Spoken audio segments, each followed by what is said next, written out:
Saya ucapkan selamat siang dan Assalamualaikum warahmatullahi wabarakatuh. Baik, pada siang hari ini saya melanjutkan materi dari video pembelajaran kimia di minggu yang lalu, yaitu mengenai penurunan titik beku larutan. Gitu ya. Jadi subbab berikutnya yang akan kita pelajari pada video hari ini adalah mengenai penurunan titik beku larutan. Gitu ya.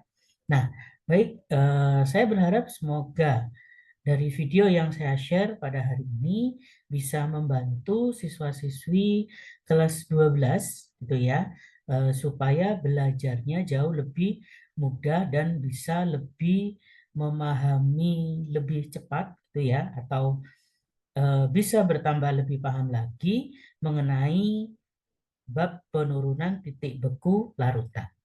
Oke. Nah, silakan disimak videonya gitu ya. Jadi plus juga ada soal dan pembahasan seperti biasanya ya, sehingga nanti jikalau ada yang mungkin mirip dari sekolah gitu ya, atau mungkin ada yang mengikuti tambahan pelajaran atau bimbel di tempat yang lain ya, semoga video ini juga bisa membantu. Oke. Nah, baik. Penurunan titik beku larutan, gitu ya. Nah, maka rumus yang kita gunakan adalah delta TF sama dengan M kali KF. Itu bedanya, gitu ya. Diperhatikan kembali bahwa kalau titik beku itu mengalami penurunan, gitu ya. Kalau titik didih mengalami kenaikan, gitu ya. Nah, seperti rumusnya, jadi mirip seperti delta TB, ya, hanya huruf B-nya saja diganti F, gitu ya. Rumusnya tetap sama, M kali KF. Kalau TB kan M kali KB, gitu ya. Jadi perbedaan hanya di hurufnya saja. Oke, kemudian, nah M-nya tetap ya, molalitasnya bisa kita ganti menggunakan rumus gram dibagi mr kali 1000 dibagi P. Tentu dengan catatan P-nya bersatuan gram gitu ya, dikarenakan atasnya adalah angka 1000. Oke, kemudian rumus yang ketiga, nah di sini TF larutan sama dengan TF pelarut dikurangi delta TF. Itu ya, karena dari segi materi judulnya adalah penurunan. Nah, kalau penurunan, maka di sini lihat di sini minus, gitu ya.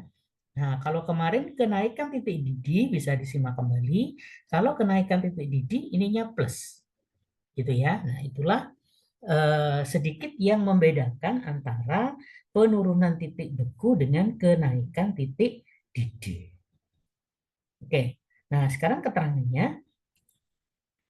Nah, mirip sekali lagi mirip seperti halnya titik didih gitu ya. Sekali lagi hanya beda lambang saja. Jadi kalau delta TF yaitu penurunan titik beku larutan. Gitu ya, ada kata penurunannya karena ada segitiganya. Oke, kemudian M kecilnya adalah molalitas miliknya larutan.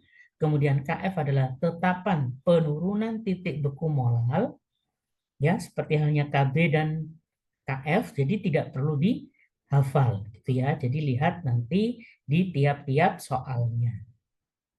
Kemudian GR, nah yang dimaksud GR ini adalah massa zatnya, zat yang terlarut. Kemudian P-nya adalah massa pelarut. Tentu satuannya adalah gram, karena di sini ada 1000-nya. Gitu ya. Nanti diingat-ingat kembali, kalau 1000-nya ini diganti angka 1, maka P-nya bersatuan kilogram. Oke.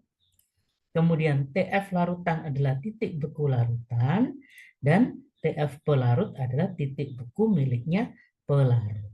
Gitu ya. Nah, jadi inilah rumus yang akan kita gunakan untuk penurunan titik beku larutan ya, tetapi berlaku untuk zat yang sifatnya non elektrolit gitu ya. Masih ingat ya? Nah, jadi ketentuan zat elektrolit dan non elektrolit tetap berlaku seperti halnya pada kenaikan titik didih itu ya, berlaku juga untuk penurunan titik beku. Oke. Nah, baik. Kita simak contoh soalnya supaya lebih memahami kembali. Oke. sebanyak 45 gram urea dengan MR60 dilarutkan ke dalam 250 gram air. Jika KF air 1,86 derajat Celcius per mol, maka titik beku larutan urea tersebut adalah berapa? Gitu ya. Nah, kita tulis dulu yang diketahui. Larutan urea sifatnya non-elektrolit, gitu ya. Kemudian massa ureanya 45 gram, dari sini MR-nya 60. Oke. Kemudian massa airnya 250 gram, gitu ya. Kemudian KF airnya 1,86. Oke. Nah, yang ditanya titik beku larutan. Ya, titik beku larutan urea. Oke. Nah, maka sebelum ke titik bekunya, maka langkah yang pertama kita hitung nilai delta TF-nya dulu. Gitu ya. Nah, maka pakai rumus yang delta TF sama dengan gram dibagi MR kali 1000 dibagi P dikalikan KF.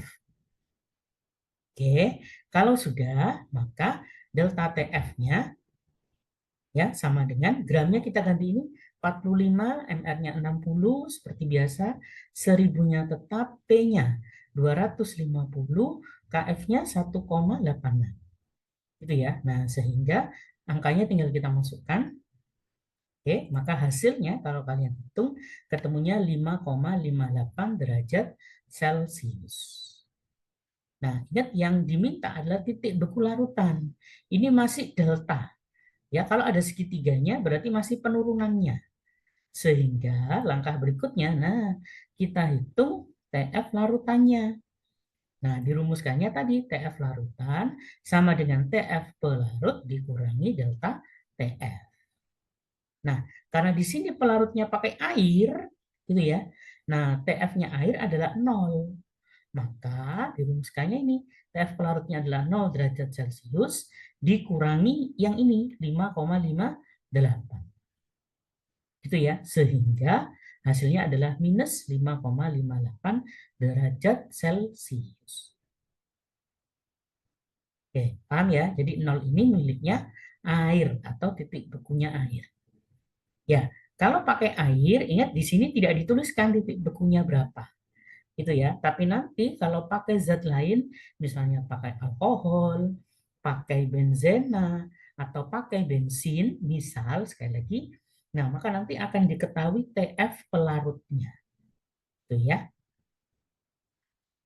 Ya, jadi sudah paham ya. Nah, jadi nilai yang diminta adalah minus 5,58 derajat Celcius. Oke, jadi seandainya, mohon maaf, kalian cuma berhenti di sini 5,58, maka mohon maaf, dari sini masih salah. Gitu ya. Karena ini yang dihitung baru delta TF-nya saja. Oke. Baik, soal yang kedua.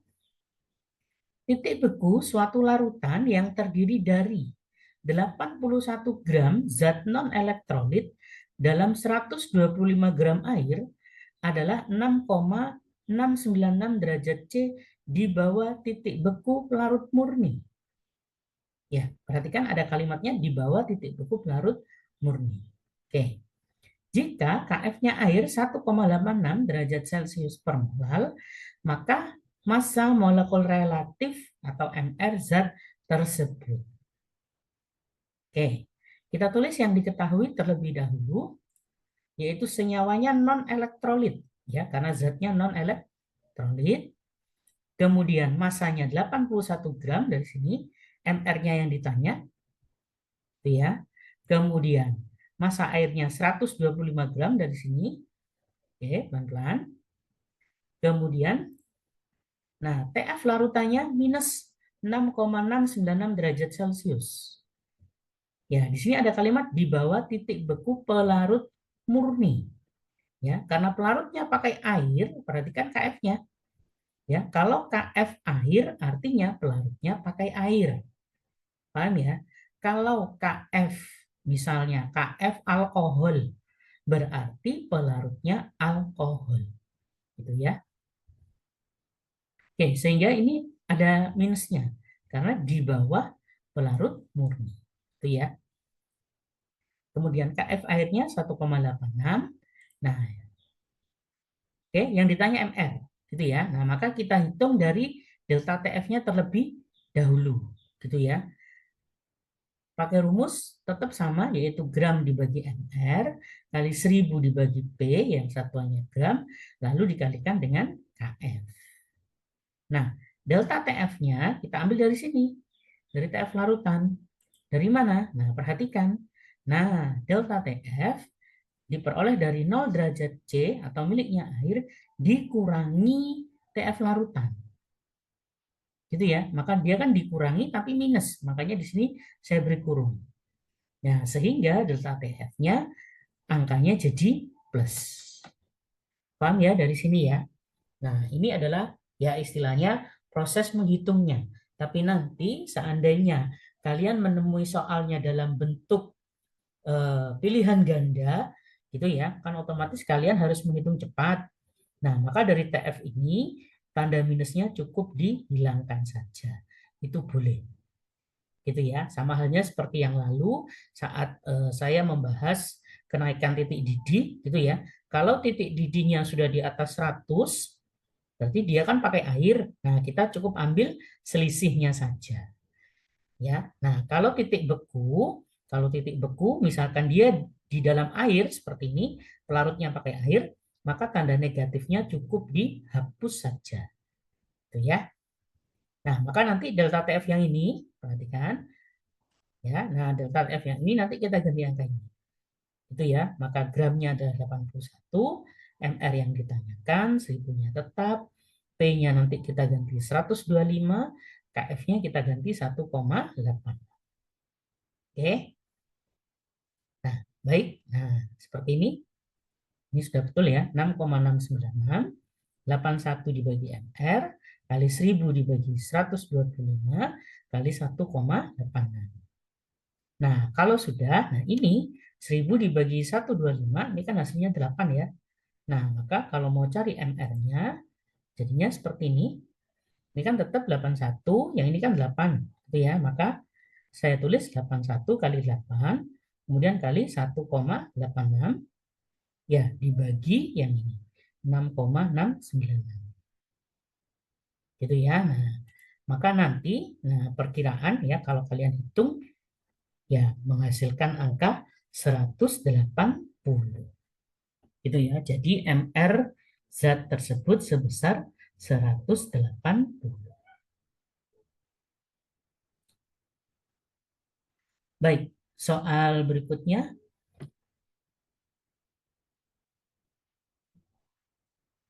Jika suatu larutan sebanyak 100 ml mengandung 10% CONH22 kali, ini adalah urea, ingat-ingat ya, ini rumusnya urea, CONH22 kali. C-nya besar, oksigennya besar, maksud saya. Karena nanti ada CO, itu C-nya besar, oksigennya kecil. O-nya kecil, maksud saya. Kalau C-nya besar, O-nya kecil, itu termasuk logam. Namanya kobalt. Itu ya. Tapi kalau ini, ya, kalau zat ini CO, C-nya besar, O-nya adalah oksigen. Gitu ya. Jika massa jenis larutan 1,0 ya, kilogram per liter dan KF air 1,86, berapakah? Ya, yang diminta adalah titik beku larutan. Ya, di sini sudah ada MR ureanya 60 gitu ya, atau di bab sebelumnya. Oke, mohon maaf di soal sebelumnya ya mungkin sudah hafal MR dari urea adalah 60. Oke, sekarang kita tulis yang diketahui terlebih dahulu, yaitu larutan urea sifatnya non-elektrolit. Kemudian yang kedua, dia bilang massa urea itu 10% dari massa larutan. Jadi larutan sebanyak 100 ml, ternyata 10%-nya isinya urea. Gitu ya. Kemudian volumenya 100 ml tadi, Rho-nya adalah 1 kg per liter.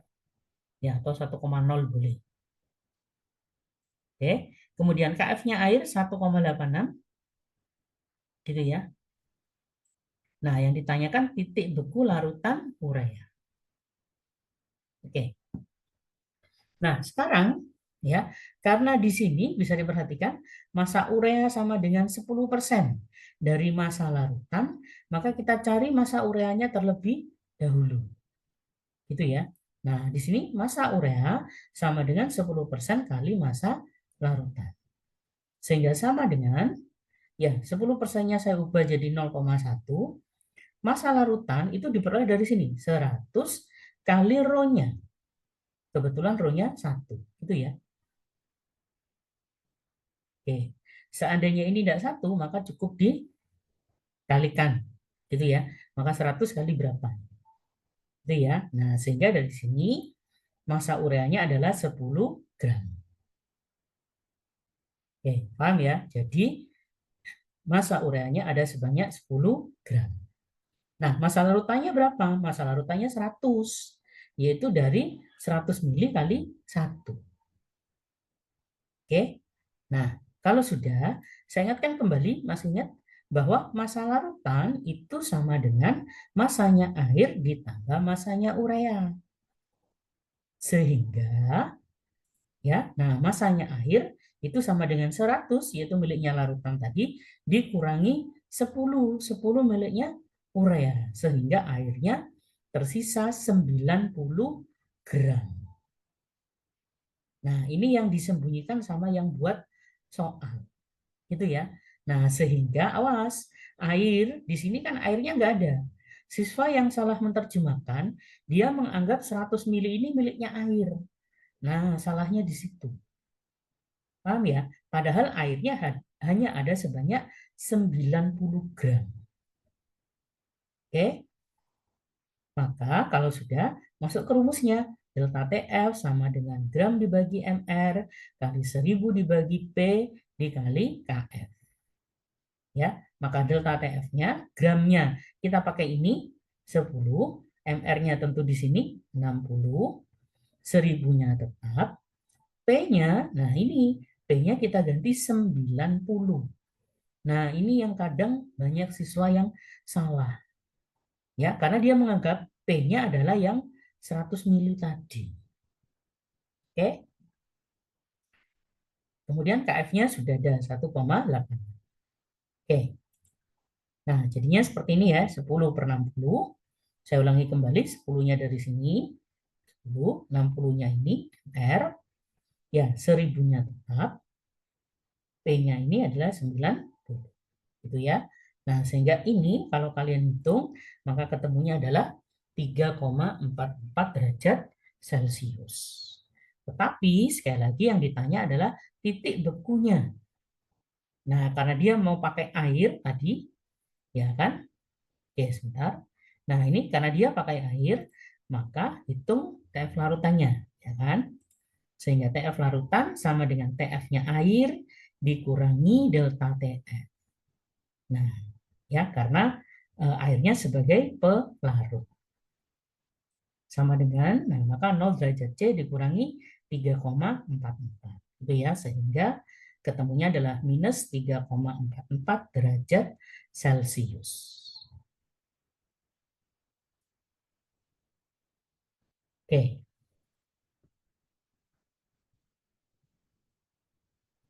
Nah, baik, soal yang terakhir. Sebanyak 6 gram urea dengan MR60 dilarutkan dalam 250 gram benzena murni. Nah, perhatikan ya, dilarutkan dalam benzena murni dengan nilai KF 5,12. Maka titik beku larutan tersebut. Nah, perhatikan di sini sudah ada titik beku benzenanya 5,45. Gitu ya. Nah, kita tulis yang diketahui yaitu larutan urea sifatnya non-elektrolit, masanya 6 gram di sini, MR-nya 60, kemudian massa benzenanya 250 gram, gitu ya. Kemudian KF miliknya benzena, nah, karena dia dilarutkan di dalam benzena, maka KF-nya miliknya benzena. Itu ya, 5,12. Kemudian TF miliknya benzena yaitu ini. Ya, titik beku benzena itu maksudnya adalah TF miliknya benzena. Nah, yang ditanyakan adalah titik bekunya, gitu ya. Nah, seperti halnya soal yang pertama, sebelum menghitung titik beku, kita cari penurunan titik bekunya, gitu ya. Nah, kita hitung delta TF-nya. Sehingga delta TF sama dengan gram dibagi MR kali 1000 dibagi P dikalikan KF. Gitu ya. Gramnya kita ambil dari sini 6, MR-nya 60, 1000-nya tetap, P-nya 250, KF-nya 5,12. Oke, jadinya seperti ini. 6 per 60 kali 1000 per 250 kali 5,12. Oke, kalau sudah, maka nanti kalian hitung, ketemunya adalah 2,048. Oke, nah sekarang kita hitung TF larutan. Ya, nah karena dia pakai benzena murni, maka TF larutan sama dengan TF miliknya benzena dikurangi delta TF. Gitu ya. Nah, maka TF miliknya benzena yaitu ini 5,45. Ya, jadinya seperti ini. 5,45 dikurangi delta TF-nya ini tadi yang warna biru ini. Ya, minus 2,048. Gitu ya. Nah, sehingga hasilnya adalah 3,402 derajat Celcius. Oke. Baik. Paham ya dari sini ya? Nah, jadi ini soalnya ya di soal yang terakhir ini kalau pelarutnya menggunakan benzena gitu ya. Makanya di sini di soalnya ini sudah diketahui ini ya sudah diketahui titik beku dari benzena gitu ya. Nah, baik, inilah video yang bisa saya bagikan yang bisa saya share kepada kalian ya. Semoga siswa-siswi kelas 12 ya bisa memahami lebih baik lagi materi mengenai titik beku larutan gitu ya. Tentunya di rumah atau di sekolah silahkan dicoba-coba kembali latihan-latihan soal yang berhubungan dengan sifat koligatif larutan gitu ya, sehingga referensi soal kalian bisa bertambah lebih banyak gitu ya. Nah, baik, sampai ketemu di video pembelajaran minggu depan. Saya ucapkan selamat siang dan wassalamualaikum warahmatullahi wabarakatuh. Ya, baik. Inilah yang bisa saya share untuk siswa-siswi sekalian. Ya, jadi bisa di-share ke teman-teman yang lain ya jika bermanfaat dan agar dapat membantu teman yang lainnya gitu ya, dan bisa di-subscribe untuk mendapatkan update videonya di tiap minggunya gitu ya. Dan bagi yang menonton channel ini silahkan beri komentar yang positif di channel ini ya. Itu saja yang bisa saya berikan kepada siswa-siswi sekalian, baik untuk yang kelas 10, kelas 11 maupun kelas 12 ya. Semoga channel ini dapat membantu untuk proses pembelajaran untuk siswa-siswa sekalian ya. Baik, terima kasih atas waktunya. Assalamualaikum warahmatullahi wabarakatuh.